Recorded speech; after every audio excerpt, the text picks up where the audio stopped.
போடுவார். வெத்தலை போடுறதுக்கு வெத்தலை இல்லை. முருகனுடைய படத்தை பாட்டார். முருகன் ஆண்டி கோலத்தில் இருக்கான். ஆண்டி இருக்க முருகன் அவன்கிட்ட என்ன இருக்கும்? ஏதாவது இருக்குமா ஆண்டி முருகன்ட்ட? அவன்கிட்ட தான் எல்லாமே இருக்கு.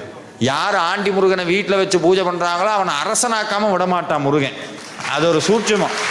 நிறைய பேர் ராஜலங்கார முருகன் படத்தை வச்சுருப்பாங்க. அதில் ஒரு ஆசை என்னது, நம்மளும் ராஜா மாதிரி இருக்கணும். பழனி மலையில் ஏறும்போதே கேட்குறானே, மேலே சாமி எப்படி இருக்கிறாரு, அப்படி இருக்காரா, ராஜாவா, வாயில கூடி சொல்லக்கூடாதான். ராஜலங்காரத்தில் இருக்காரா, ஆண்டியா இருக்காரா? ஆண்டியா இருக்காருன்னு சொன்னால் புடுன்னு கீழே இறங்கிடுறான். இதுக்கு முன்னாடி என்னமோ டாட்டா பிர்லாவாக இருந்த மாதிரியும், இதுக்கப்புறம் தான் முருகனை பார்த்து அப்படி ஆகிற மாதிரியும் அப்படியெல்லாம் கிடையாது. இன்றைக்கே நிறையா பேருக்கு ஒரு விஷயம் தெரியும். நகரத்தார்னு ஒரு சமூகம் இருக்கிறாங்க. இன்னைக்கு வெளிநாட்டில் இருக்க பெரும்பான்மையான முருகன் கோவிலை கட்டினது பூரா அவங்க தான். அந்த கோயிலில் அவங்க வழிபடுறது பூரா யாருன்னா ஆண்டி முருகனை தான் பூஜை பண்ணுவாங்க. அவங்க தான் இன்னைக்கு செல்வ குவியலினுடைய